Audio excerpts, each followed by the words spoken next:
I'm Linda Norris. I'm so thrilled to be here. I visited Riga about 1.5 years ago, kind of on a whim, honestly, in between being at a conference in Russia and doing some workshops in Ukraine. I fell in love with your beautiful city, and I'm so pleased to be back. I hope I'm looking forward to kind of an amazing marathon, as Una said, of working with all of you. A couple of things before we start. I believe in not lecturing, but in interactive training and learning, so you won't just get to sit the whole day. We'll put you to work a little bit. And I hope you all ask questions. Someone yesterday said, oh, Latvians never ask questions. But I expect you all to prove that wrong. Please ask questions at any point. If I say something you don't understand, that you disagree with, you should feel free to disagree with me. You want more information, please, I invite your questions and comments all along the way today and all along the whole time I'm here. So I thought I should introduce myself a little bit so you know kind of from where I came. My very first museum job was when I was 14. My mother thought I'm one of 5 children, and my mother thought that we should get out of the house. And she sent me down to the local history museum to volunteer. And that was it for me. I had found the job, the work I wanted to do. I was a history major as an undergraduate and have a master's degree in museum studies. And I've done a lot of different things in my museum life. I ran a local history museum in a small village. And I should say I still live in an even smaller village. At home, I live in New York State, not New York City, in a village of 200 people. So for those of you who have come from away to Riga, I so much appreciate it because I know you face particular issues as well. You know, I've run a local historical society. I was director of a museum association, like the Association for the Promotion of Museology in the Baltics in New York State. And then I became an independent consultant, which I don't know if they exist here in Latvian museum life. But basically I work for myself. Museums hire me to do specific projects, and the projects are really wide-ranging. I'm a generalist, so at the moment my projects include thinking about the narrative and the stories that are shared on tours at 2 different historic houses. The Harriet Beecher Stowe house, who wrote Uncle Tom's Cabin, and by chance another author, the house where Nathaniel Hawthorne and Ralph Waldo Emerson lived. So 2 houses, but I'm also working on an exhibit about speed skating in the Olympics and growing up as a teenager in the second half of the 20th century. So I really am a generalist. When I think about my work, I think about my place in the museum world is thinking about that intersection between museums and communities and audiences. So whether it's exhibitions or tours or school programs, that line where the museum meets the public is where I work in all kinds of different ways. I also am co-author of a book called Creativity in Museum Practice, which some of you will be learning more about this week as I do some of those workshops, which was really written because my co-author and I really were interested in current creativity theory and how we could apply it to museum work to make our museums better, and by implication, our communities better. I blog at the Uncataloged Museum is the name of my blog, and I should say you can also find me on Instagram and Twitter if you're looking, as Linda B. Norris. I'm pretty easy to find. And I also have taught for the last 2 semesters at Johns Hopkins University's master's level museum studies program, which is taught totally online, which has been an interesting experience for me as well. So I've taught community engagement. Really importantly though, 20 years or so ago, I went on an ICOM exchange to Eastern Hungary, to a regional museum in Eastern Hungary, in Miskolc. And it was really, I'd only ever been out in the United States once before, actually. And it was my first introduction to this part of the world, to Eastern Europe, and to the kind of complicated, interesting stories and challenges that this part of the world faces. That was great. My exchange partner and I are still close friends. It was a wonderful thing. But it lay dormant for a while until 2009, when I went to Ukraine as a Fulbright scholar. So I didn't know very much about Ukraine. I knew hardly anything about Ukraine, let me say it that before I went. I knew that they had painted eggs, that was about it. And I went and I taught a graduate course in museum education and did workshops all over Ukraine. I never ever dreamed, honestly, that first 4 months, I lived in Kyiv for 4 months, would lead to another 4 months the next year. And then in fact, every year since then, I've been back on at least one trip and have come to consider Ukraine, despite my continuing lack of Ukrainian, to be a really important home for me, museum home for me as well, and to watch colleagues grow, to watch institutions change, in some cases change radically over the past 2 years. So that experience really only increased my interest in understanding more about this part of the world and the work that museums do here. So I'm looking forward to, in my next 10 days, learning more than I teach. So I really thank you all. So that's a little bit about me and how I got to be here. But I want to start by, I think a lot of museum work starts when we think about ourselves. So I would like you to turn to the person next to you and to share a childhood museum experience, good or bad, can be either one. But I just want you to tell it to the person next to you. I'll give you a couple minutes. And I want you to think about a couple things. Where you were, who you were with, and what happened to make it good or bad. So just turn to someone next to you, find someone, if there's not enough pairs, make yourself a group of 3, and just share that.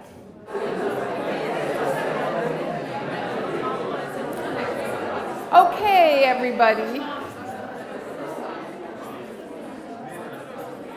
So I have to say, this is one of my favorite parts of a workshop, because when I start, you all are so serious, and you're just looking at me. But then all of a sudden, you start talking about your own experiences. I see hands going, I see people laughing. It's great. So it's, I hope, a great way to start. But I'm hoping someone will share the story they heard from someone else. Not your own experience, but one someone else told you. Who can I get to volunteer? Yeah. How about anybody?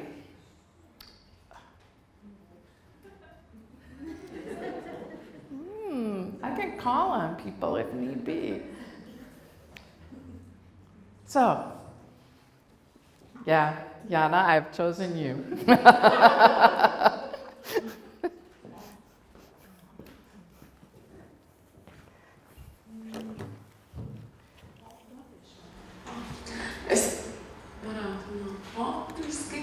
Es sapratu, ka mani cēlekļu biedri ir savu pirmo muzeja pieredzi guvuši memoriālajos muzejos. Bišķi latvieši. Memoriālajos muzejos. Dabas muzejā un Norisas muzejā.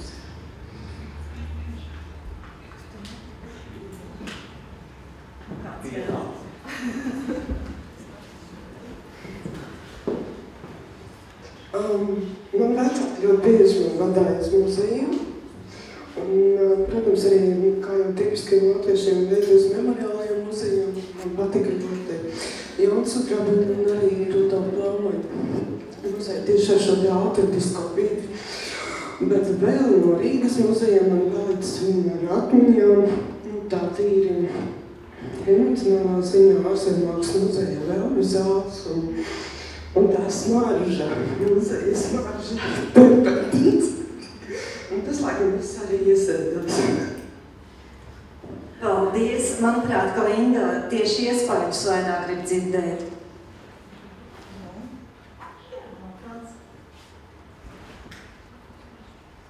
Nu?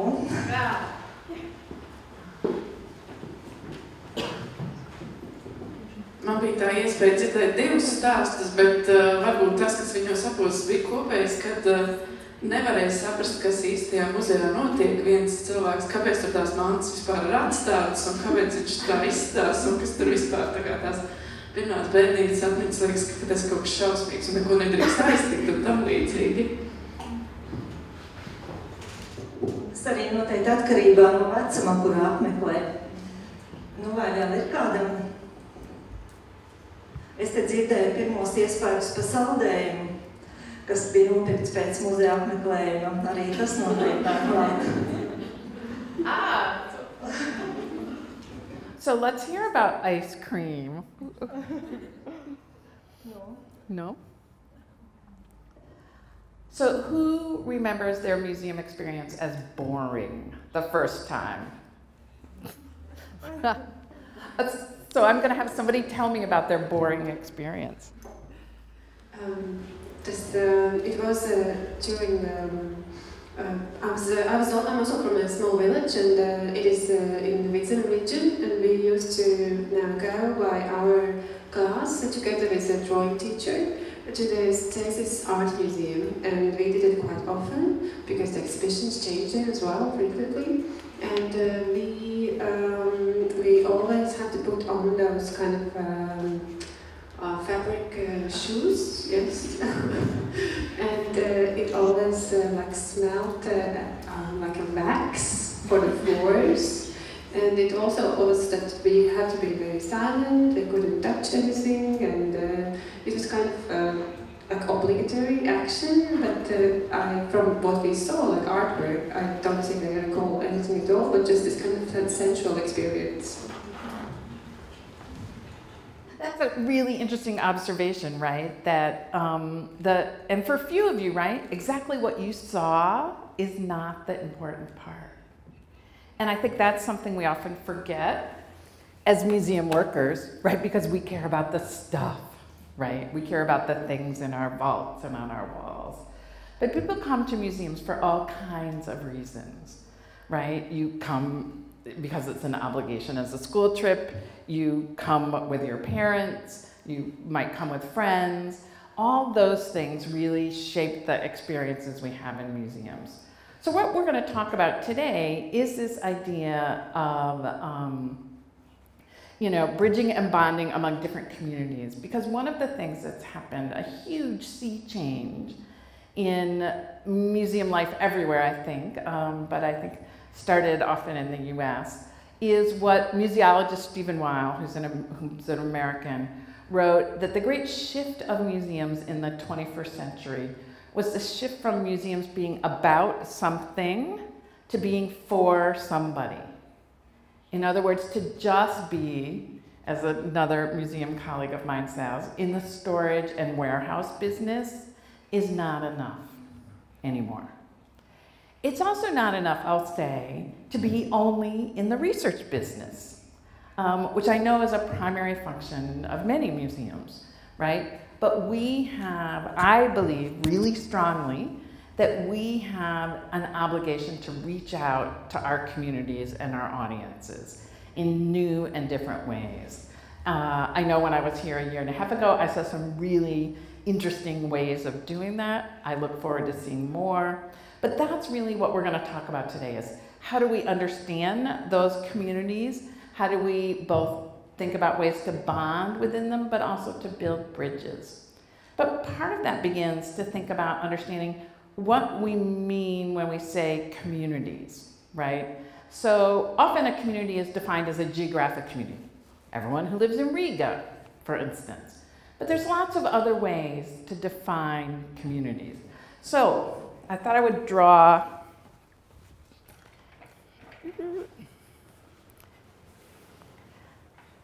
to get you thinking, draw my own communities, right? To think about, here's me. Here's Linda. So I have a couple communities, right? Here's where I live. It's called Treadwell. That's the name of my village. So I'm a part of that community, even though I'm not there very much. I'm a part of a kind of a community of friends, right? Friends at home. I'm a part of the museum community. And off that, I'm a part of the American museum community, the Ukrainian museum community, and now I hope the Latvian museum community, right? That I'm a part of all those. I'm also a part of, I have a big family. Kind of family in a way, is my extended family as a community. Then there's my universities, right, where I learned. And then, what else? Probably an online community, right? People I know from my blog or whatever. Other people, you might be a part of a community because you have a particular hobby, right? You might be a part of the dog walking community. You might be a part of the knitting, right? I sense that handcrafts are really important here. You might be a part of that community. So what I'd like you to do is just on a piece of paper, sketch out the communities you think you belong to. So just take a couple minutes and do that.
A little bit about a communities they belong to. Oh, I can see all of you writing, so I'm going to ask someone now. Who belongs? How about you in the blue sweater? Oh, I have to name the... Yeah, just name some of them. You don't have to name them all, but a couple. Musician. Okay. Family with children. Community. Living in Riga. Then? Also. Choir singing. And producers. Producers. Yeah, like having a great, not like great, but having ideas and making them. So a creative community. Yeah. Creative. Okay, great. Anybody else want to share what they belong to? I feel like a talk show host. I guess the most important one I'd say is a repatriate community, because I'm a Latvian from Canada who now lives here. Okay. Also museum workers, historians, and a writer. Okay, great. Where are you from in Canada? Near Toronto. Okay. Any other communities? Yeah. I think I would just add that like we both are from a film museum, so we also belong to the film professional community too. Great. And so often what happens, right, when museums plan their exhibitions, their programs, their whatever, they say, if you're asked who it's for, people say, it's for everyone. Well, nothing is really for everyone, I'll just say. Understanding these communities and understanding which ones we're a part of and which ones we're not a part of is I think a really useful process. So as you know, some of you really, in the case of the film community, right, really connect to the community you're about. Many of your museums probably do. But I'm sure there are communities in Riga that none of you are a part of, right? And so I'm trying to figure out who they are in my 2 days here. None of you are teenage boys, I don't think, in whatever communities teenage boys live in. Are there other communities you think that are not represented among museum workers?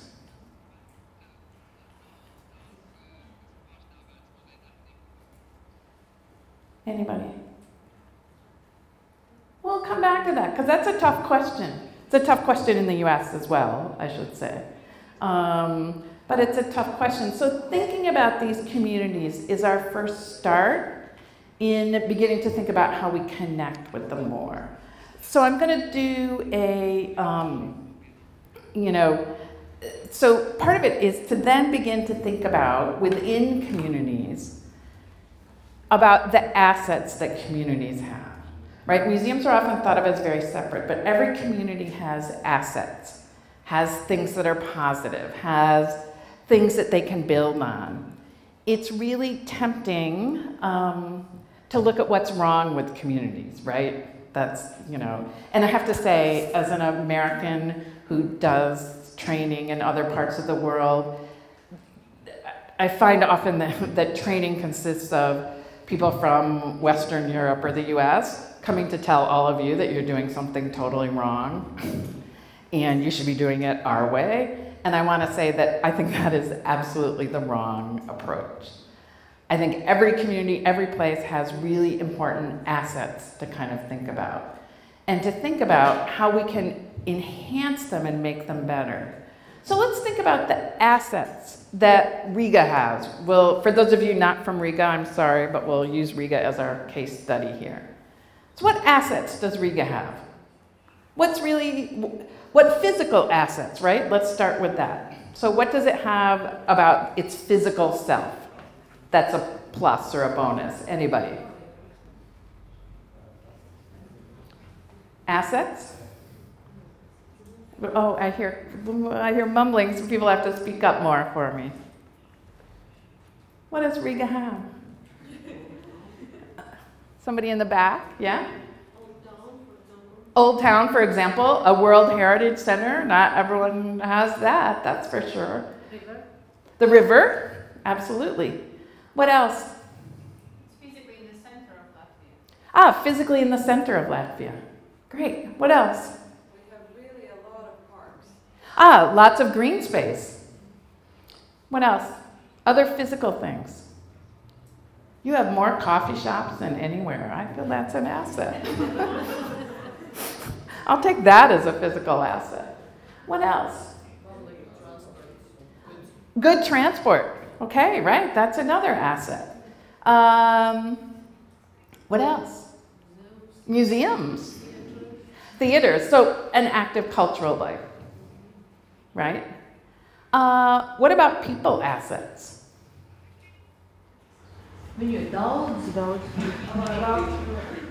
Wait, sorry.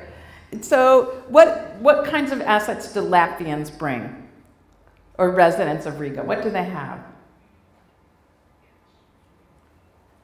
I've asked a hard question, I guess. They are busy. They are busy with culture and with their work. And they are always busy. Oh, sorry. they are busy with their lives, with their work, with their cultural life. They are always busy and running somewhere, not in the small cities. Okay, so they're busy. That's an asset, right? That's a kind of a tricky asset. Oh, now I'm not near a mic at all.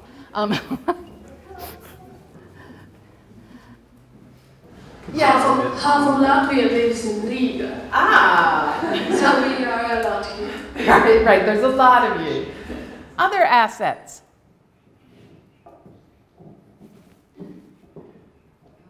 I think you can say that that people of Riga are also very enduring, and like there's this sort of perseverance about Latvians, and actually people who live in Riga. So that's awesome. So that's a great, right? That's a great asset. What else? People in Riga are very different. There are many nationalities living here, so there's a lot of multiculturalism. Okay, great. What else? Other assets?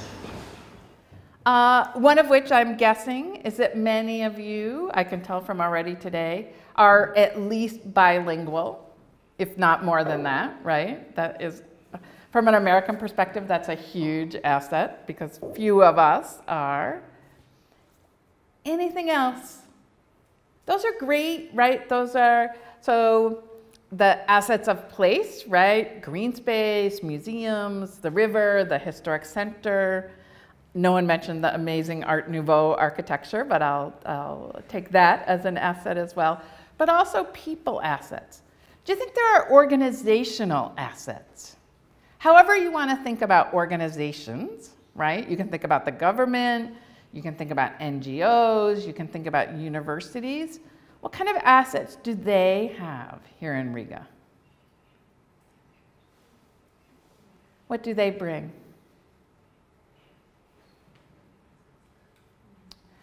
How about the universities, right? They have knowledge assets, right? They are places where knowledge happens.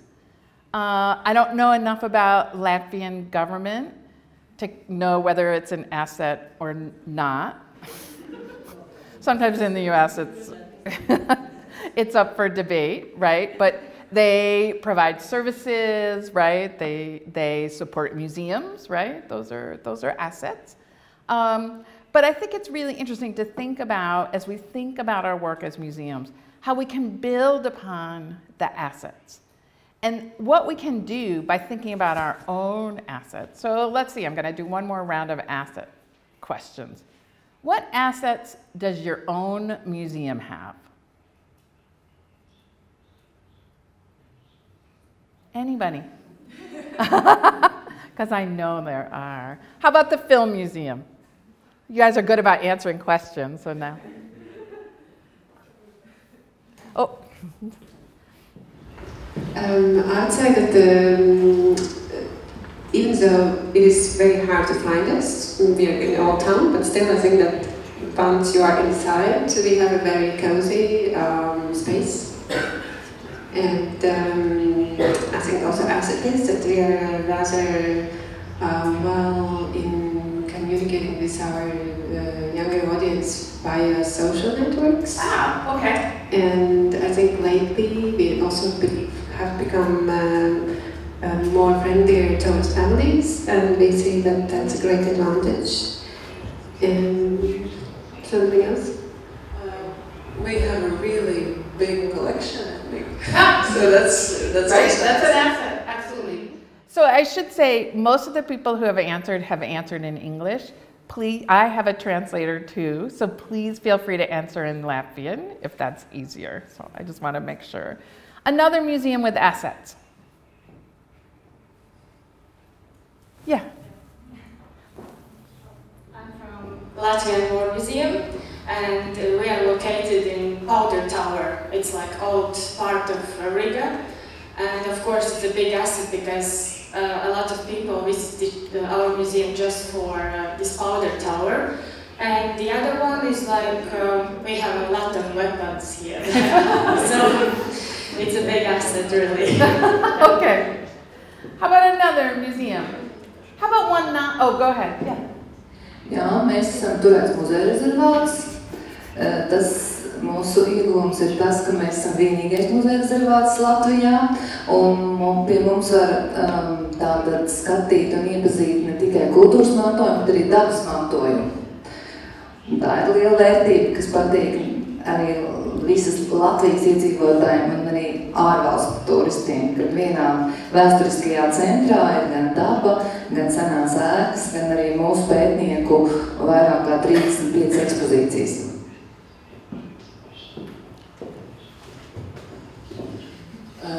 Es esmu šoreiz latviski. Mēs esam no Latvijas Dabas muzeja un mūsu tie pozitīvi aspekti noteikti arī ir lokācija. Mēs atrodamies pašā Rīgas centrā. Tad vēl ir šis izglītības aspekts, jo pie mums brauc ļoti daudz skolas ar grupām, bērnu ar ģimenēm. Un vēl ir arī moments ar to, ka Dabas muzejā var apskatīt to, kas ir jau dabā vairs nav redzams, un arī var redzēt tādus dzīvniekus, augus un dažādas citas dabas vērtības, kas vienkārši ir ļoti grūti redzamas un varbūt tādam ne tik uzmanīgam vērotājiem nav pieejams dabā reāli.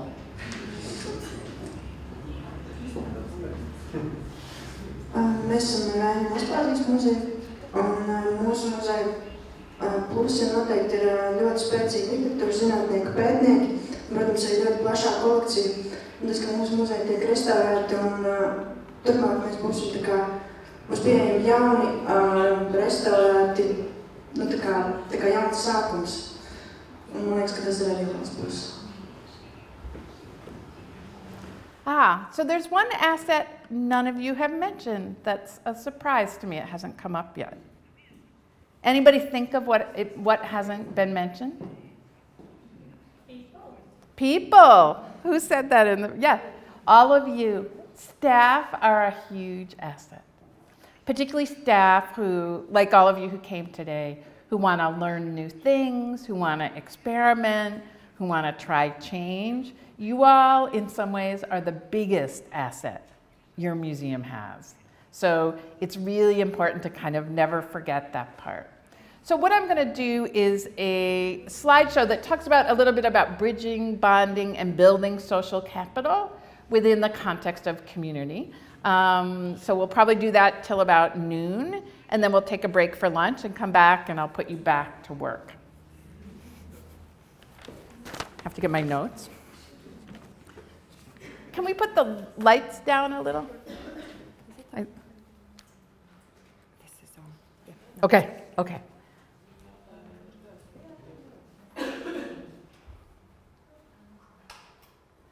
Okay. So I'm hoping this still says bridging and bonding. If it doesn't, I'm in trouble. But I should say right now a huge thank you to both my translators here and my translators in the back for making sense of all my different ways of approaching things. I think of bridging as a really important metaphor for museum work, because as you imagine, right, that here's the things a museum owns, the knowledge, the objects, whatever. Here's your community or your audience. I view our job as museum workers is to build the bridge all the way. You know, because in fact, if we assume things about our communities, we only build the bridge part way. You know, or if we assume that everyone who comes knows everything about Latvian knitting, then it only goes to here. So our job is to make sure that bridge is always built, and that it's really built for everyone, which is really complicated and really challenging, but really important. So this is about really going deeper and thinking about, here's a photo from a small museum in Maryland where students have formed their own history club that meets at the museum as a way of learning more about history, but also what it means is that community of teenagers now have a deeper connection with that museum. So I think we always, I think when we think about communities and museums, you know, the word deeper is going to come up a lot. This is actually a model from sociology that I found useful in thinking about how we think about community involvement in museums. So basically, it's a ladder of citizen participation, and it starts at the bottom with no power, and up at the top it goes all the way up to citizen control. So I'm going to walk through these different steps in a museum context. They're not a perfect fit, but I think it's a really interesting way of thinking about what we do. So first of all, manipulation. We just tell you what it is. We don't tell you anything about it. In fact, that the museum is a propaganda vehicle, right? That kind of, we might just ask people to rubber stamp approval, right? That's the first level. A next level is this therapy. You know, it might be, for instance, that a museum decides to paint a mural at a school. That's not what this exact image is, but for instance. It doesn't do anything to help the school be better. It's like they just kind of go, oh, wasn't that nice? And again, I think we can do better than that. And I think we need to do better than that. Informing, and this is actually a New York City example. The Museum of Modern Art, one of the big museums in New York City, bought the Museum of Folk Arts building that was next door because the Folk Art Museum had run out of money. The Folk Art Museum was a recent building considered to be architecturally important. But the Museum of Modern Art didn't choose to consult with the community of people who lived or worked on this street, with architects who valued this building. They just informed the community that they would be tearing it down. So there was no consultation, there was no effort to have community decision making. The museum just made a decision and informed them, period. Consultation.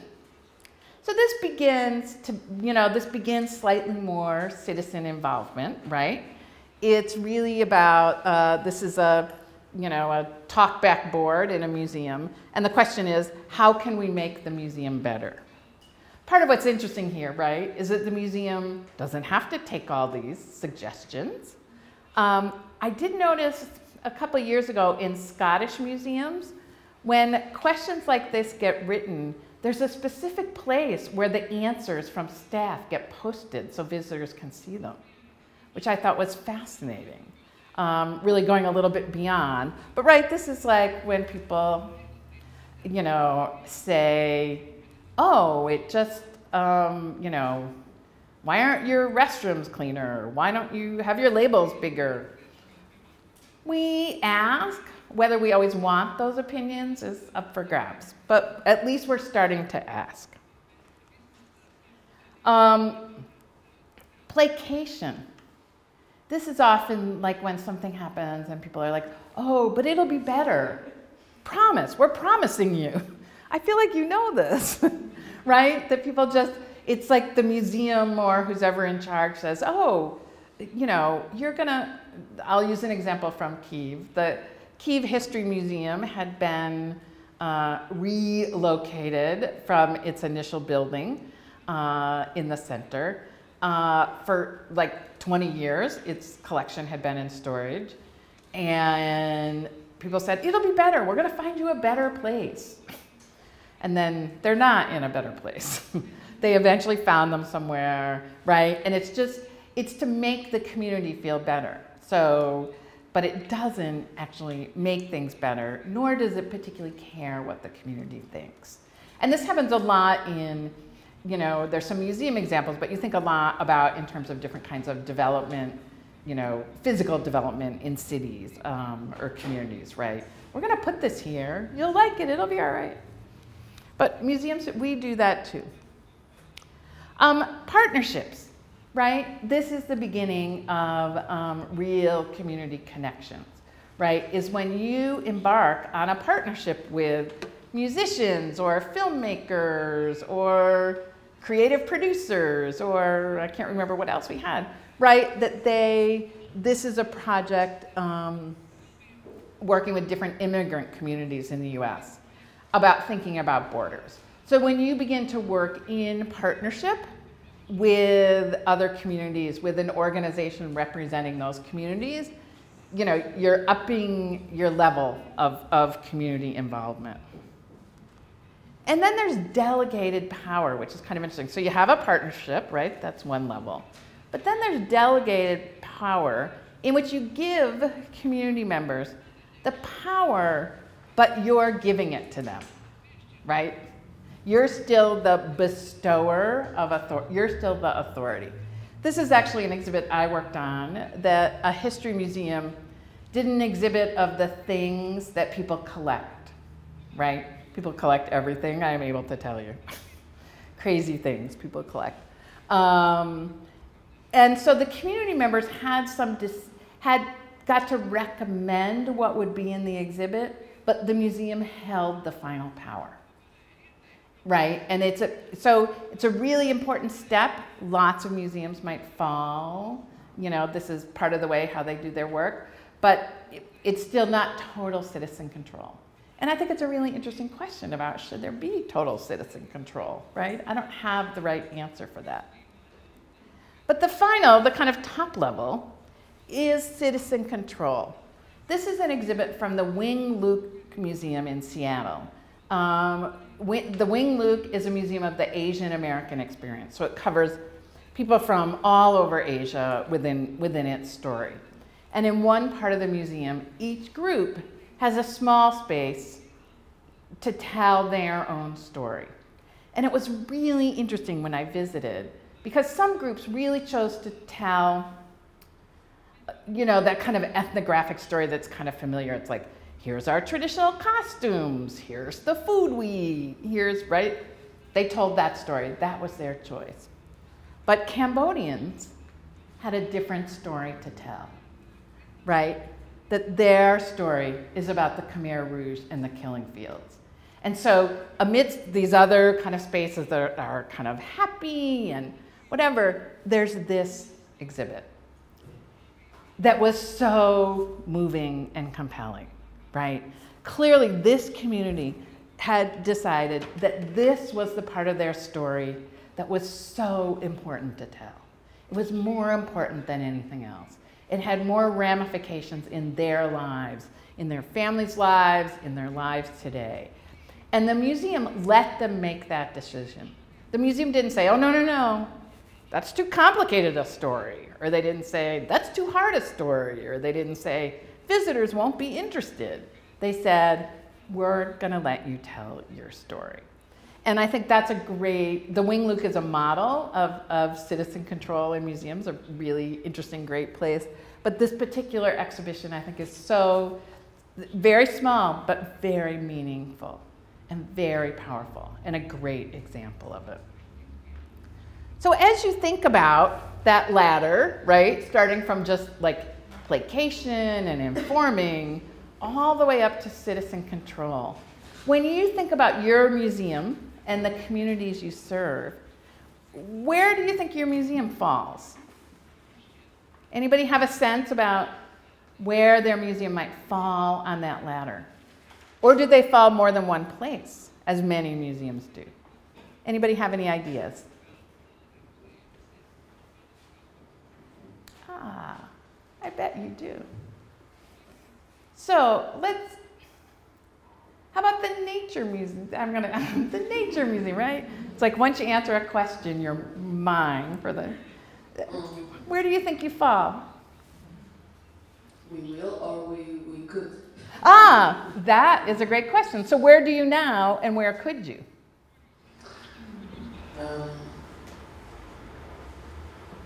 We have problems with the international. Do you want to switch to Lekcija? Jā, viena no problēmām noteikti ir valodu integrēšana ekspozīcijās, jo tas ir ļoti darbietilpīgs un ļoti apjomīgs process, un ņemot vērā, ka tomēr arī ir šī zinātniskā līnija ļoti svarīga, tātad arī ļoti sarežģīti ir to visu tiešām kvalitatīvi novest līdz rezultātam. Un, protams, es domāju, jebkura muzeja klupšanas akmens var būt tā kā apstāšanās laikā, neiet uz priekšu, nemainīt ekspozīcijas, neatjaunot, pārklāties ar putekļiem.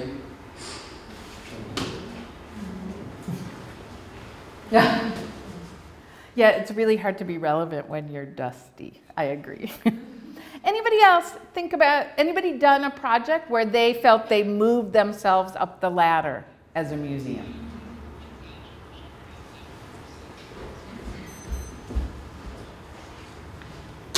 I work for the Latvians Abroad Museum Research Center, which is about Latvians elsewhere in the world.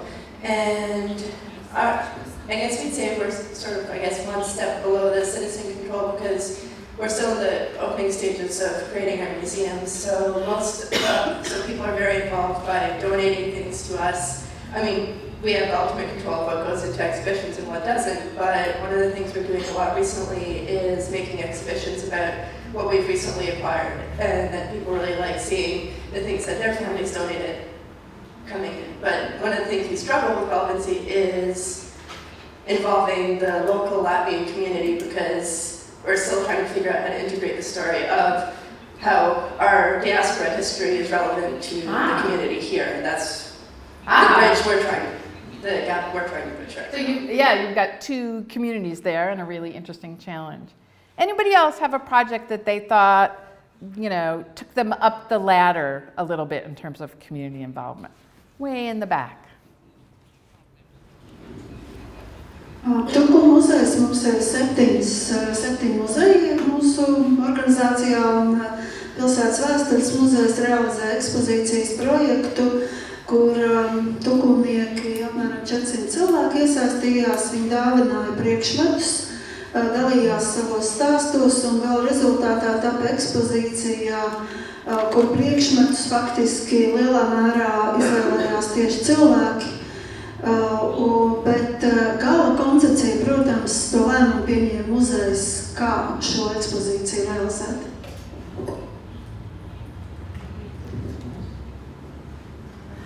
So what was the exhibit about? Ekspozīcija saucas Savējo stāstu ne svešo. Tā doma bija tāda, ka atspoguļot pilsētas vēsturi no dažādiem skatu punktiem. Katrā laika periodā 20. gadsimtā parādīt oficiālo viedokli tās kopienas, kas ir varas virsotnē, tā teikt, tās kopienas, kuras darbojas nelegālos apstākļos, un tās varbūt par kurām visi zina, bet skaļi nerunā. Tā kā tāds trīs aspekti. Piemēram, 40. gadā, kad padomu varu nodibinās Latvijā, tad varas saulītē iznāk pagrīdnieki, komunistiskās partijas biedri, savukārt tiek represēti cilvēki, kas pirms tam ir vadījuši, piemēram, pilsētu, un tiek vispār iznīcināta ebreju kopiena sākot 41. gadā. Wow, sounds like a great example. I'll just give another example that I just thought of that sometimes I mention. I hadn't thought of it till now. A couple of years ago, I wasn't in Ukraine at the time, but a museum in Odessa put a post on their Facebook page that they were doing an exhibit called My Young Grandmother. And they said, everyone thinks of their babushkas now as people who make tea and knit and wear those fuzzy scarves. But at one point, right, all of our grandmothers were young. They danced and they had fun and they went to parties. So they invited anyone to submit a photograph of their grandmother when they were young and to tell a story about them. And I saw the post and I thought, wow, that's so great. And I said, are you really looking for grandmothers from anywhere? And they said, yes. And I said, can I send you a photo of my grandmother? Okay, I'm not Ukrainian. My grandmother was not Ukrainian. But they said yes. So I sent a photo of my American grandmother when in the 1920s with a story my mother told me about her growing up, and it went up in the museum in Odessa. And so, interestingly, by choosing these human themes, untold stories, you know, everyone has a grandmother, right, or two, those human stories make it, I think, easier to have more community involvement. So I think that's one way to kind of think about it. But these are great examples. So part of what we do, if we do this, if we begin to move up the ladder, is to begin to build social capital. And basically, social capital is right, it's like any other kind of capital, right? But it's capital built by networks of people who work together to accomplish things, right? So the more we trust each other, the more we understand how to work together, the more we understand each other's stories, you know, from where we came from and the approach we have, the more together museums and communities can build better communities. And I absolutely believe that museums have a crucial, crucial role in this process of building social capital. We tend to forget it, right? It's like, oh, our job is just to take care of objects. We have this community role that we can take, we can choose to take. I have to say, if we don't take it, we risk becoming irrelevant, right? That there are lots of, someone just said, Latvians are really busy, right? So, or Riegans at least, are really busy. So the idea that you build social capital in a way that's meaningful for communities is what's going to make your museum more important in the long run. So one of the things museums have been looking at doing is both bridging and bonding. So bonding, right, is the process that you have an experience with someone like you at a museum. So a family experience at a museum, when you come with your family and you do family activities, that's a bonding experience between you and your daughter, you know, between, you know, if you come with friends, you know, if some museums do late night open things where lots of young people come, if you do that and you go with your friends, you're bonding, but you're bonding with people like you, right? You're all whatever, the same, you share some characteristics. And that's what bonding is, and I think museums actually, generally speaking, do a pretty good job at this, right? Because we don't go to, very rarely, except for me, do we go to museums by ourselves, right? We go with people, and that alone is a bonding experience. So this, I think we're pretty good at. But bridging, I think we're not very good at yet. And that's our challenge. And what I've chosen to show is an exhibit. There's a historic penitentiary, prison, in Philadelphia, Pennsylvania, that's now a historic site, right? It's open to the public. Many of the people who visit are, like most museum visitors in the US, college educated, they're white, they like old buildings, right? They fit a museum profile. But it's a prison. It was a prison. And the staff there have decided that the bridging experience they want to develop, and they're working on a new exhibition, is helping those white, well-educated, relatively well-off Americans understand people in the criminal justice system now in the United States, who are hugely people of color without financial resources. And in case you guys didn't know, the United States has a bigger prison population than anywhere in the world, unfortunately. So this is a really important issue. This museum has said we're going to think about how to bridge, how to create understanding between people who've been incarcerated and our visitors. And that's a pretty big challenge. They don't actually know if this will work, but they think it's a really important process. Another kind of interesting example from actually this part of the world is the now sadly closed Gulag Museum at Perm 36 in Siberia. The museum was started as an NGO, and was a founding member of the International Coalition of Sites of Conscience that focuses on dialogue, on this bridging activity as a key part of their work. Part of what they did at Perm 36 was actually bring former guards and former prisoners together in dialogue, right? A really kind of serious, important kind of bridging. But there's also all kinds of other bridging. You know, these are big, important ones. Yeah. I have a question. Yeah.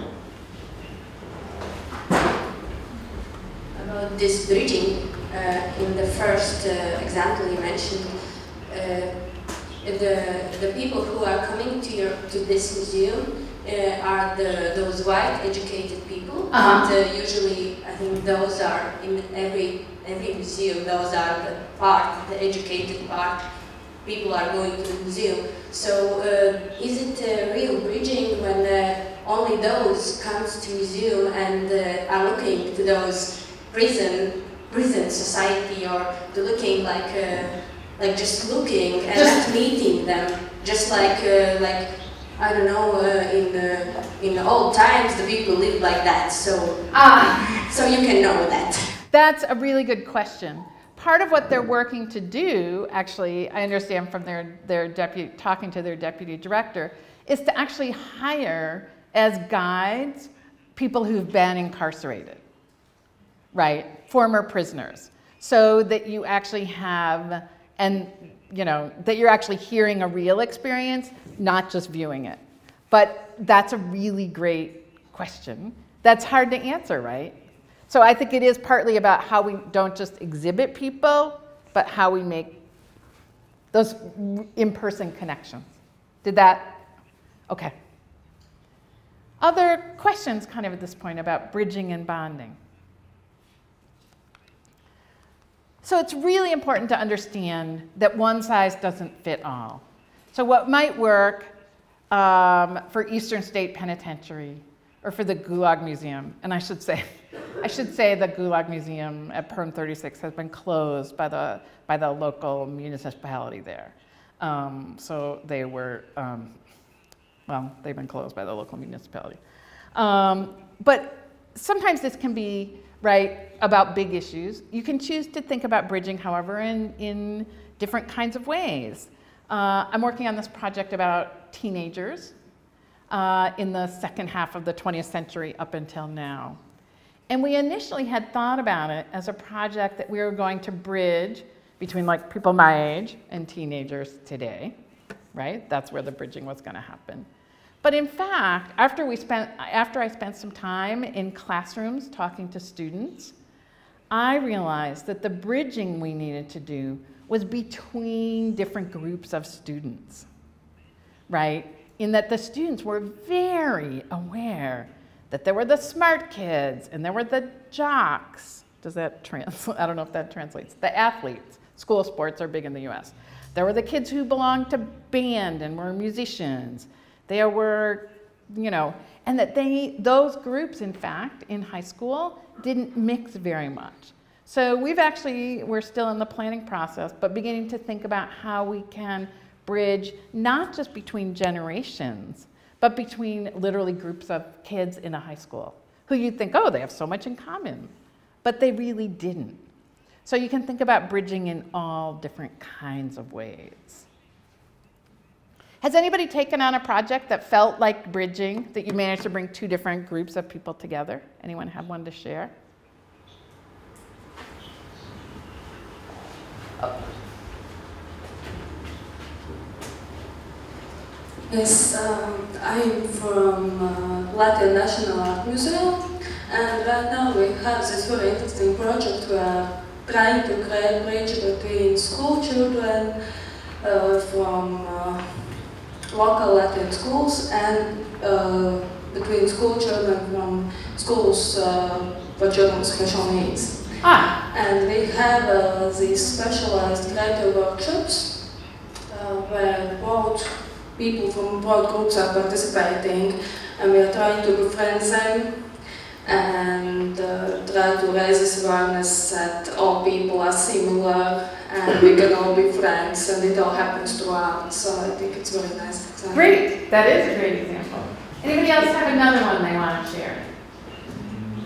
Es varbūt paturpināšu. Man ļoti patīk tā ideja, kad ir daži cilvēki, kuri varbūt tā kā tās grupas nesaskaņās, un mēs arī nāk no Mākslas muzeja Rīgas bieža un veidoju divas programmas. Viena ir tā kā mūža izglītībai domāta, telpu darbs un telpas, kur mēs iesaucam jau dažāda vecuma māksliniekus, teorētiķus, arhitektus, dažādu specialitāšu tādus cilvēkus, kas ir tā kā ar kultūru saistīti, un katru reizi uzaicinot cita veida lektoru, viņam nāk līdz arī tā publika, kas varbūt citā gadījumā uz muzeju nekad neatnāktu. Un tad ir otra programma ceļotāju klubs, ko mēs tā kā papildinām par to zemi, par cik mums ir izstādīta ārzemmāksla galvenokārt, kā piemēram rīt tiks atklāta izstāde Austrālijas aborigēni un papuasu māksla, un līdz ar to abās programmās man tiek aicināti pie kam ne vienkārši kā speciālisti, bet arī interesanti cilvēki, kuri varbūt ikdienā nav lektori, bet kuri atnāk uz īpaši uz muzeju un viņi norunā tieši par savu pieredzi ar aborigēniem, vai, ja tie ir ceļotāji, tad tie ir varbūt gan gidi, gan arī grupu pavadoņi, jeb, teiksim, ir uzaicināts lektors no universitātes, kurš ilgas gadus ir pētījis aborigēnus, jeb arī vienkārši cilvēki, kas, teiksim, sadarbojoties jau pieminēto muzejs, kas pēta ārzemēs dzīvojošo latviešu atstāto mantojumu, arī no Austrālijas pārcēlušies uz šeit latvieši, kas stāsta par Austrāliju viņu acīm, ja, un arī tais skaitā arī aborigēnu mākslu. Tā kā mēs esam savā muzejā veidojuši tādu uzstādījumu, kad, lai tiešām maksimāli šeit ierodās tie cilvēki, radām tādas iespējas, kuri varbūt nekad iepriekš nav nākuši, un ļoti priecīgi secinām, ka tiešām, kaut arī esam jaunajās telpās jau 4 gadus, ar vien parādās cilvēki, kas saka, es nemaz nezināju, ka šeit Rīgas centrā ir tik interesants muzejs. Great. Yeah, I think that there are so many possibilities about connecting. And I think one of the things that the earlier speaker said is really important, that really thinking about this bridging really requires us to think about everyone as human, right? That we are all the same in some way. It's really easy to think about people as the other, however you want to think about the other, right? People are old, people are young, people are, Russian, they're Latvian, they're Ukrainian, they're American, they're Catholic, they're Protestant. So many ways to make people the other. But I think the real work of museums, the real kind of humanity of museums is to think about us as all kind of citizens of the world in that way, that we think about it together. But of course, it's not always so easy. So, okay, now I have written down what it says at the top. I have not written down what these other words say. Okay, deal breakers. Oh wait, I can look at my thing. I know, sorry. You all can read this and I can't. I got to some point, right? The stones where we are falling. What? The stones we are falling. The stone? The stones where you are obstacles. The obstacles. Okay, and what does it say? Money? Time, resources, and structure. Okay, all right, you all know. So part of it is, right, how do we get to a point where everyone's happy, right? And there's a successful collaboration, as in this yarn bombing exercise. One pitfall, or really important, one element you need to be successful in any project where you work with community groups or community members is communication, right? You need to talk to each other. You know, if you're going to work with, you know, students from the special ed school, you need to be able to have conversation with teachers about how that's going to work. If you're going to work with, you know, any kind of visitors, you need to communicate with the community groups. It's a critical element. Sustainability, right? I think there's a lot of projects that begin because there's a chunk of funding to do something, right? It's like, oh, we got some money, we're going to do this project. I don't know whether it happens so much here, but, and then the project kind of dies, right, after the money runs out. So there's no money to continue that bridging process. And often what happens is then that community group feels kind of abandoned, right? Because you did the project really intently, but then you're like, oh, I'm sorry, there's no more money, so we can't do this anymore. So you really want to think about when you embark on a project to work with a community, to really think about the long-term sustainability of it. You also want to think about research and evaluation, right? How do we know this project is needed? What are we going to consider success, right? How do we define success? Is it purely by numbers, right? Which is not always my favorite way to define success. Are there other measures that we can use to define success in this project? What other organizations are doing similar projects? That kind of pre-project research is critical to making it successful. Political climate, and by this I don't just mean politics, I guess. These are two images of two museums in Hawaii that merged, right? A really kind of high-level example of a collaboration, right? They merged together. By political climate, I mean sometimes the kind of will of the people who run a museum, the people who provide funding for a museum, the leadership within the museum or within community groups, all the stars have to align sometimes to make those community collaborations possible. So sometimes it's just not right. Sometimes you just can't make it work. You know, and honestly, in my opinion, rather than if you can see that it's not gonna, the stars are not gonna align for you in a project, you're better off to back away and consider another time or another kind of project. So, you know, sometimes it really is political climate. Resources, right? Time, people, money. Those are the big ones. Sometimes you need, I had worked years ago with an exhibit designer whose philosophy about exhibitions was that you needed time or money. If you had enough time, you didn't need as much money. If you had a lot of money, you didn't need as much time. And that's true in any of these collaborative projects, right? They take time. You can't force a collaboration into a 2-week, you know, kind of thing. And often they require money, and they require people. They require staff time commitment from both you and from the community members or the community organizations you might be working with. A catalyst. Often that's a single person who says, hey, I think it'd be really interesting to work with special ed students. Or, hey, I want to think about how to get teenagers involved in nature, right? Or someone from the community who says, I came to your museum and I was thinking, right? Those people are really catalysts. So when you think about your, you know, when I reminded you all to think about your staff, the people who work in a museum as an asset, this is a really important part. Because it might be different kinds of people on your staff. It might not be the museum education staff who necessarily thinks about working with special ed students. It might be, for instance, one of your museum guards who has a special ed student in their family, right? So part of what you want to do is make sure that there are ways for all of your staff to share their ideas and their expertise. Because everyone has expertise, it's just in different ways. History. And part of what this is it's really about understanding history, right?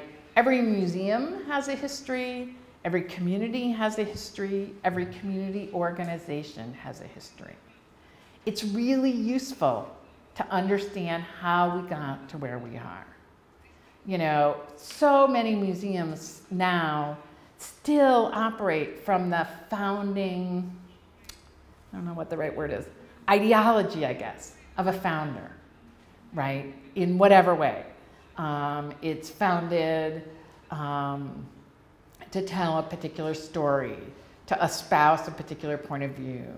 It's founded because someone, you know, there's museums for everything in the United States, so, you know, it's founded because someone loved to collect toasters or contemporary art or whatever it is, right?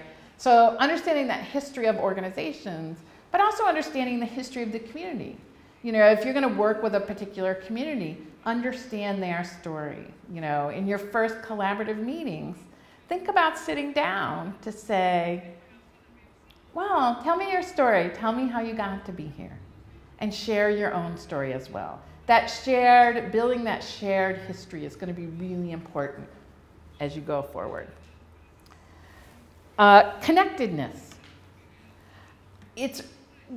I did a session like this a couple months ago at a conference in the US. And it was really about working with African American communities in the United States. And one of the people in the room stood up and said, well, we've invited them and they just don't come to the museum. Our job as museum people is to get out of our offices, get out of our museums, and go see things and meet people in other places. Because if we just say, oh, come in, right? We're the gatekeeper then, right? By issuing it as an invitation, I think we like to think as museum people that we're being hosts, right? But to many people, that means we're the gatekeepers, right? So the best thing, if you want to work with different community groups, is to go out to them. Go, you know, if you want to think about knitters, right? How many of you knit? Probably everyone, right? If you want to think about knitters, go to the yarn store and talk to knitters. Go to a knitting club if such a thing exists. If you want to do a project with choral groups, right? You need to go talk to choral groups. Don't just say, oh, could you come to the museum? You need to go to them. That's probably one of the most important things you can do. And that connectedness really is going to make a difference because people are going to understand that it matters. You know, and another point, I was doing strategic planning with an organization in Maryland in a community that had a long-standing African American population. You know, pre-Civil War, that community had been there a long time. But Maryland was a state where segregation maintained well into the 60s, and still a great deal of kind of separation between the races. And I actually went and spoke to a small group of African American community leaders, and one of them about the Historic Society and about what the Historic Society could do more of. And one of the leaders of this particular organization said, you know, I just wish one day they would come to church, and after church they could talk about what they do. You know, in the African American community, churches have traditionally been really important places. The Historic Society had never ever thought about going there. So you have to go where people are to make connections, and you also honestly have to be willing to be a little uncomfortable, because you're in situations where it's not your church. Right? It's not the bar you regularly go to, it's not your whatever. And so I think your willingness to step outside of your comfort zone is one of the most important things you can do. Leadership. Right? Every project needs someone who's going to move it forward. It's great if the director of your museum is the leader. Right? It's great if that happens and they're really committed to that. I also know that not every director of every museum believes community bonding and bridging is important, right? Everyone has different agendas. But there needs to be someone to lead a project, someone who steps forward and says, yeah, I'll be the person who moves it forward. You know, I'll bring other people together. You know, I'll take responsibility for convening meetings and sharing information. So that's kind of a management part of leadership, but also the leadership is like, we see a goal and we're going to keep going towards it. So finding that leadership among your organization, your museum, and the communities you might be working with is really important. And community understanding. I think often, and the example about the Latvian diaspora was really interesting, right? That it's a challenge to make Latvians here understand the connection to the Latvian diaspora. So that community understanding, your ability to explain to the community about how your project will benefit everyone, how you'll build social capital, how you build new understanding and connections. You need to be able to articulate that. And honestly, one of the things that often happens in projects in the US is that museum people say, well, it will increase our attendance. Well, if you're the community or the community organization, kind of you really don't care about that. That's an internal museum, right? It's great, right? We all should have more attendance. But that's not necessarily the community benefit, right? Communities need to understand how a project benefits them, not just the museum, right? So that makes sense. So it's really important to kind of think about that. The list of potential partners, right? If you're going to think about a community, the kinds of community partners is enormous. This is probably, I don't know whether all of these exist in a Latvian context. You know, civic organizations, arts organizations, senior citizens, schools. This past semester, the course I taught online was a course called International Experiments in Community Engagement. So I had 16 American students, all working online, who then partnered with 5 museums from around the world. It was a little complicated, but so a museum in Ukraine, one in Peru, one in Canada, one in Japan, and one above the Arctic Circle in Norway, right? And part of their process was to think about who these museums in these places might partner in. It was a great challenge for students because they didn't know anything about any of these places and they had to learn.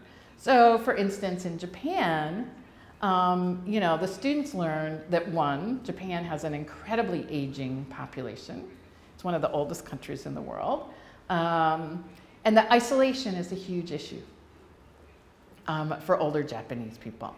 So the museum felt very strongly that their community engagement project had to be the critical group for them to think about, was begin to work with senior citizen groups.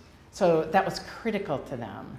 But for instance, in Peru, at the Literature Museum, which was another one of the student projects, you know, the staff there thought the critical groups to begin engaging were indigenous language speakers, speakers of Quechua and the other language I've forgotten. Because literature in Peru has been thought of as a Spanish-only endeavor, but this relatively new museum is dedicated to the idea that oral traditions also qualify as literature. So their efforts were about involving, you know, indigenous language speakers. So the list of kinds of community groups you can engage with is endless. It partly depends on what you want to accomplish and who you see and the mission of your organization. But sometimes it's also who, you know, where you can find a connection, who it makes sense with, all kinds of things. So getting started, right, is really beginning to think about, you know, how you get started, right? You look around, you see who there is to talk to, and you begin the conversation. It's really as simple as that. You know, you might start by thinking about your own assets, your community assets. You might think about community needs as well, which we'll talk a little more about this afternoon. And then you'll think about getting started. Here's a slightly different model that another museum is using that I just wanted to share really briefly, right? In that you start with the community at the center. So your community might be, you know, citizens of Riga, it might be musicians or filmmakers. And then you think about needs, assets, collaborators, and how projects could work together in this kind of honeycomb model. So that's just another way of beginning to kind of think about it. And the final advice is actually to get started, right? That's kind of, I think, the most important part is any step forward is a step forward. So I think that's really important. So I tried to leave a lot of time for questions because I went through this pretty quickly as advertised for the translators. I talk fast.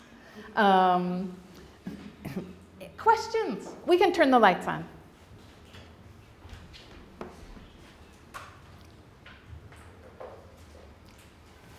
Yeah.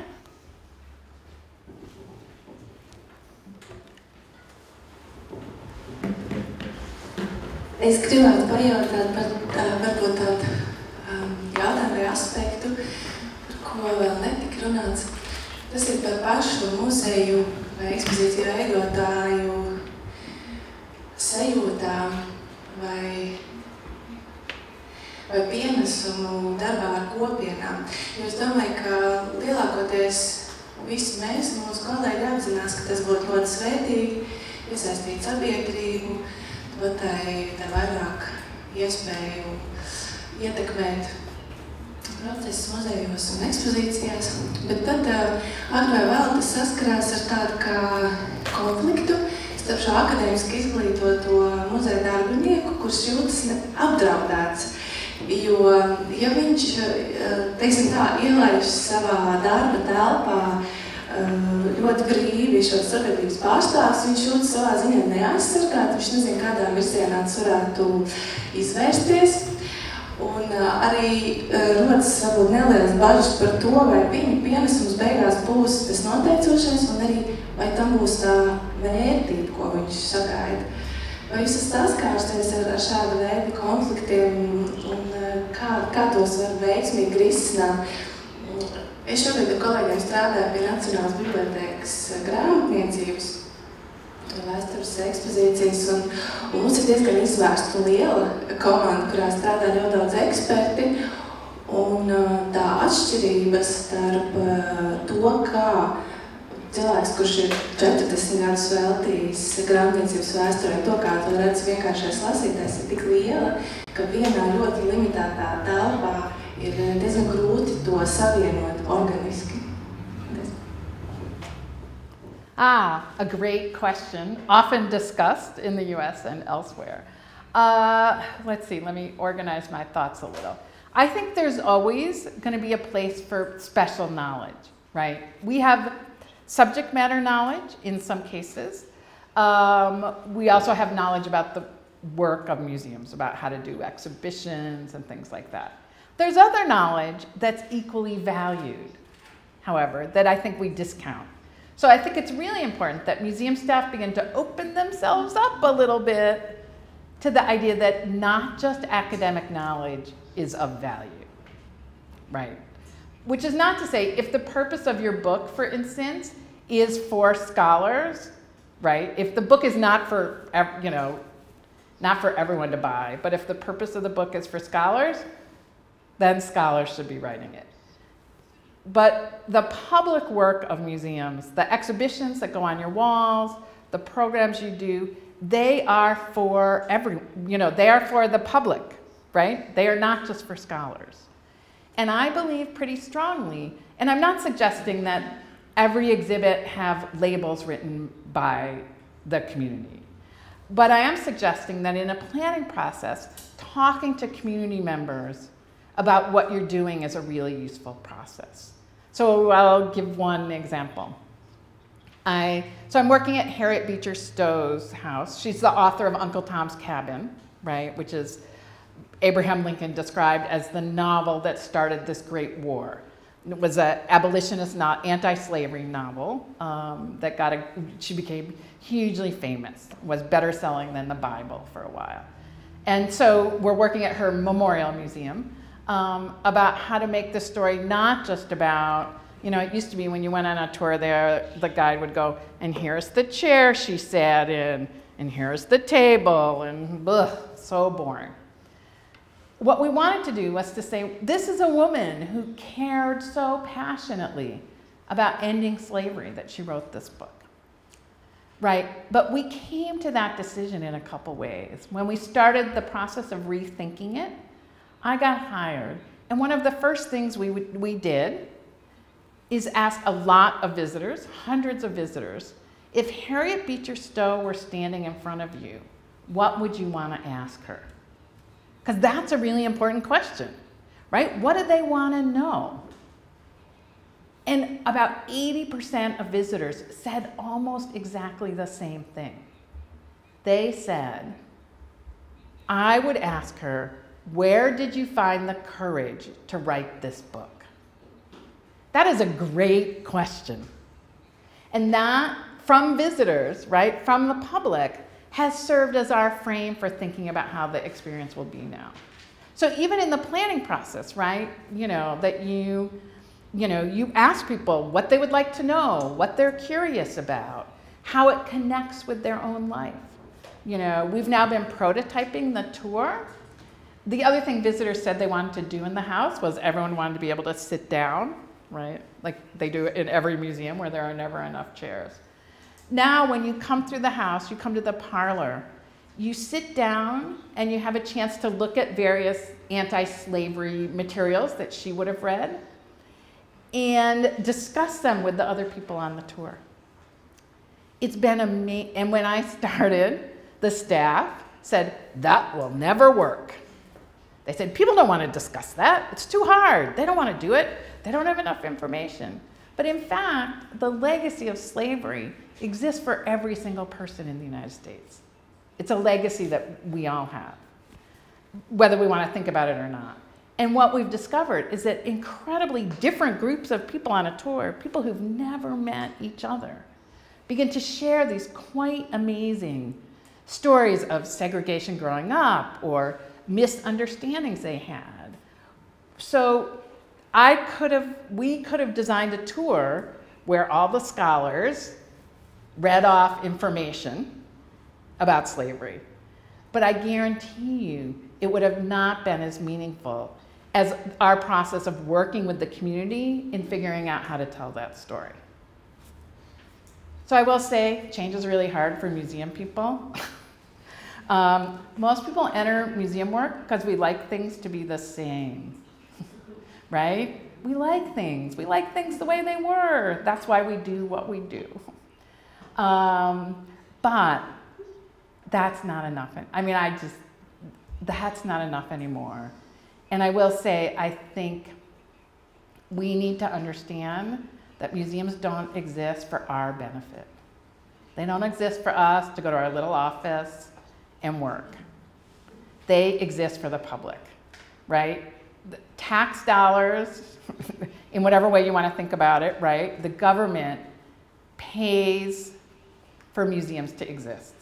In the US, it's in a different way, but whatever. And that means we exist for public benefit. We don't exist for private benefit. And I don't mean private financial benefit, but I think sometimes scholars think museums exist for their benefit. And I'll be really clear, I don't believe that.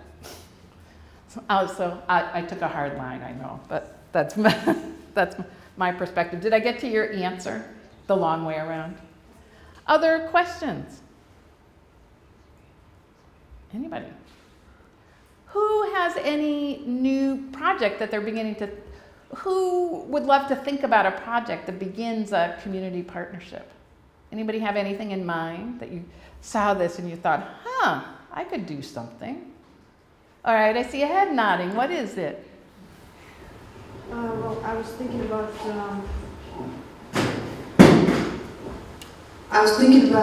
inviting some teenagers into the museum because I think it's very important. Right now we have a problem to connect with people who are not, with who we are not personally connected, you know. And I think it would be really great to invite. I saw this idea of a students' group or club, and I think this is a very good thing to do in our museum. And I think it would work. So, and there are other ideas as well, but I'm not sure. But I think this is very, very. You're making your point, and I think it's very straight. And we have this problem that sometimes scholars do take it for granted that they have this space to live on, but it is very, very important to go out and reach more public. And I want to say, I'm not going to backtrack, but I guess I am a little, in that I think the work of scholarship is really important, but that we also have the responsibility of making that scholarship meaningful, right, of pushing it forward.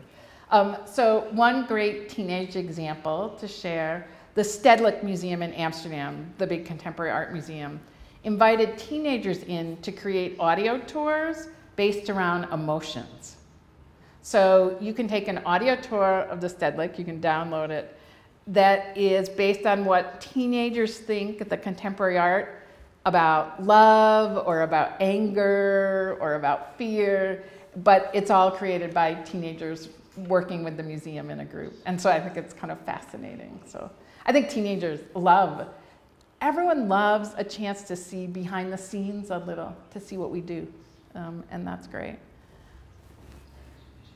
Tā, man nav jautājums, bet man ir piebilde Lindas teiktajam par to, ka muzejām vajadzētu iet pie sabiedrības. Ir tā, ka mēs jau vairākus gadus ar ceļojošām izstādēm un semināriem dodamies uz ļoti dažādām Latvijas skolām, visos Latvijas novados, arī pagastunamiem, un katrā ziņā, katrā no šīm vietām ir pavisam cita saruna, cita uzstāšanās, un neapšaubām tā ir, tas ir ļoti labs veids, kā uzrunāt tos cilvēkus, kas varbūt nevar vienmēr atbraukt uz muzeju, un arī tā ir, manuprāt, pieredze viņiem, bet pieredze arī mums, tā ka tas patiešām ir vērtīgi. Oh, I agree that the learning that happens when you go out is you learn as much as they do, I'm sure. And I think the idea that any museum goes out to places where people can't come, whether it's in the city of Riga, in outlying districts. You know, I have a Ukrainian friend whose goal is to think about having his museum do pop-up exhibits in some of the big tower blocks, but also to villages where people don't come, or they can't come, or they don't know that the museum is for them. So that's a great example. Tagad pirmās daļas noslēgumā tādas pārdomas vienkārši par dažām vietām, arī ko Linda jautāja. Ļoti patika Ingas izraisītā tāda monologs vai komentārs tam visam, jo šādas balsis dzird no daudziem muzejiem šobrīd, kur top kaut kas jauns. Un no vienas puses tas ir slikti, mēs cīnāmies tādā zinātnieku un komunikātoru tādās pretējās frontēs it kā, bet no otras puses tas rāda, ka arī tajā Latvijas muzeju vidē tie jautājumi, kam tad ir tie muzeji domāti, kļūst aizvien svarīgāki. Varbūt mēs ieejam tādā attīstības pakāpē, un muzejos, protams, strādā un strādās ļoti dažādi cilvēki ar dažādiem mērķiem un dažādām izpratnēm par to, kas tad ir mūsdienīgs muzejs, un kaut kā mums visiem jāmēģina sadarboties. Es domāju, ka šobrīd daudzos muzejos ir tādas grūtības, kā tās ekspozīcijas jaunās padarīt, ne tikai par tādu materiālu jaunu čaulu, bet arī saturiski un interpretāciju ziņā kaut ko jaunu un plašai sabiedrībai domātu. Un viens piemērs, ar kuru es gribu dalīties, te nav klāta mani kolēģi, bet par ko mēs Latvijas Nacionālajā mākslas muzejā jau vairākas nedēļas domājam. Tā ideja radās komunikācijas un izglītības nodaļā. Un pagaidām iet ļoti grūti, bet es ceru, ka tas izdosies. Mums ir Latvijā ieradušies šobrīd pirmie 6 bēgļi, es dzirdēju. Bet mūsu muzeja šajā sakarā arī ir domājis kaut ko darīt un ir uzņemti pirmie kontakti ar Irākas biedrību. Un mēs vēlamies šai bēgļu kopienai, ja mēs tā varam teikt, arī piedāvāt kaut ko no sava muzeja resursiem un vērtībām un atbalstīt viņu šajā te ceļā.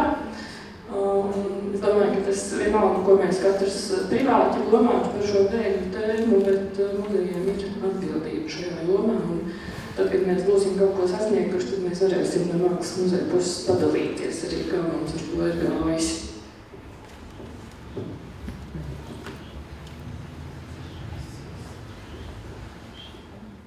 So I think actually the issue of refugees and migrants in Europe presents immense challenges for all of you. And it's been really interesting because this is I'm kind of particularly interested in this, watching different museums in different countries about how they address it, right? Really interestingly, I had come across maybe in the fall a newspaper article about how German soccer teams were welcoming refugees. And I thought there were great lessons for all of us. They went and gave, a German soccer team somewhere, football team, sorry, went and gave free tickets, at a camp. It introduced people, it partnered people. So I think the challenges of how it works on a small scale, I think will be really important. So what are you planning on, what is your connection, what do you want to happen? Mēs vēlamies uzaicināt bēgļu ģimenes piedalīties programmās, izglītības programmās kopā ar latviešu ģimenēm. Un tādās programmās, kas mums muzejā notiek, pagaidām neveidot īpašas programmas. But that's bridging, right? Perfectly. Yeah, but exactly, between Latvian families and Iraqi or Syrian or wherever they're from, right? Because in some ways, right, what they have in common is they are families, right? But the bridge is those two cultures. So that's a terrific example.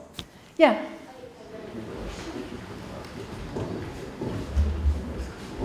Es vēl gribu turpināt to pašu tēmu par to cienījamo un gudro muzeja darbinieku sadarbību ar visām jaunajām idejām un sadarbību. Tā ir pat piebilde, ka darbinieki, kas ir ļoti ilgi strādājuši muzejā, reizēm tik ļoti apjūk un apmūst no visām šīm sadarbības idejām, ka viņi ir atkāpjās vai viņi tiek atstumti. Un man liekas, ka tajā visā sadarbībā un mēģinot sadarboties ar kaut kādām kopienām, kas līdz šim nav iekļauts muzejā, ir jādomā arī par sadarbību starp paudzēm, starp vecajām un pieredzējušām idejām un jaunajām un pavisam nepierastajām idejām mūsu muzejā.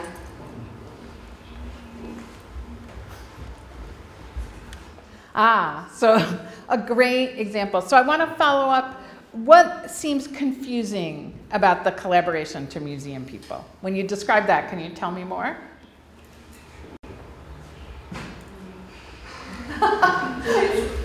Tik daudz aspektu.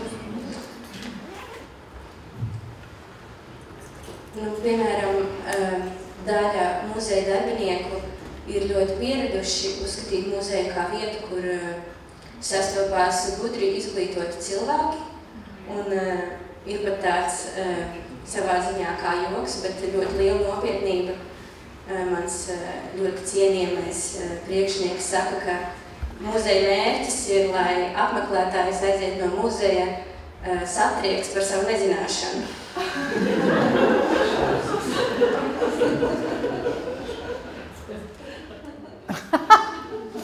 Sorry, it took me a little. So I will say that because I am on the high side of the generations here, right? I will say that interest and ability to change and to accept new ideas is not generational. I expect some of you are going to agree with me, right? But it really requires an openness. So it does require, in fact, that as a young person, you not dismiss every older person you work with as not having ideas or being willing to change. So that's my cautionary tale for younger people. For older people, it does require us to change. We can continue to learn new things. And everybody's gonna. My other kind of final piece of advice is start small. So don't envision the biggest collaborative project ever as your first thing, because it won't work. Because your director, who wants people shocked with their ignorance when they leave, isn't really going to be about letting visitors put all their own labels up everywhere in the museum. I can tell he's not going to be for that. But maybe there's what would happen if we asked people in this space, for instance, to think about what these photographs were. Start small and build on those successes. Because once you're successful, it's easier to propose the next project. So change takes a long time. When I first went to Ukraine in 2009, I was like, oh my God. I thought, oh, these people will never change. What am I doing? Really, I was like, my first couple workshops were horrible. I didn't understand them. They didn't understand me. People would stand up and go, this is not for our people. And I felt horrible. I've been going now 7 years. I can see the change. And I suspect all of you who are older can also see the change in museums here. So I totally believe in everyone's capacity, every museum staff member's, every museum's capacity for real change and for real connection. And with that, I'm going to send you off to lunch, and we'll see you back here at 1 o'clock. Thank you.